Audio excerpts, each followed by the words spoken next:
அவன் என் கட்சிக்காரன்ல. ஐயோ, என்னாச்சு இருக்கு?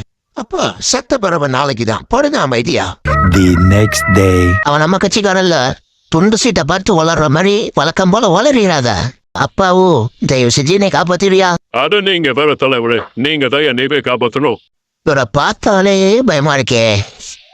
அந்த பாதிக்கப்பட்ட பெண் கொடுத்த புகார்ல தான் இது இடம்பெற்றிருக்குது. அப்படின்னா அமைச்சர் யாரையும் காப்பாத்துறதுக்காக இதை பேசிட்டு இருக்க யார் அந்த சார்? ஐயோ, டாபிக் எடுத்துட்டாரே. சபாநாயகர் அப்பாவு ஏதாவது பண்ணுங்க. அதிமுகவினரை உடனடியாக வெளியேற்றும்படி கேட்டுக்கொள்கிறேன். அப்பாடா, எப்படியே தப்பிச்சிட்டோம். விளங்கோடா, முத நாளே எப்படியா? சபா. The next morning. ஐயோ, இதை டைவர்ட் பண்றது என்ன பண்றதுன்னு தெரியல. பேசாம ஆளுநருக்கு எதிராக போராட்டம் அறிவிச்சிரும். அதான் நல்ல ஐடியா. ஐயோ, மறுபடியும் நம்ம மலை ஈடு வாங்க கம்ம உடம்பு தழுபலை ஒரு ஆக ஆளுநரை கண்டித்து இன்னைக்கு காலையில 10 மணிக்கு நம்ம போராட்டம் நடத்துறோம். போச்சுடா. யார் அந்த சார்?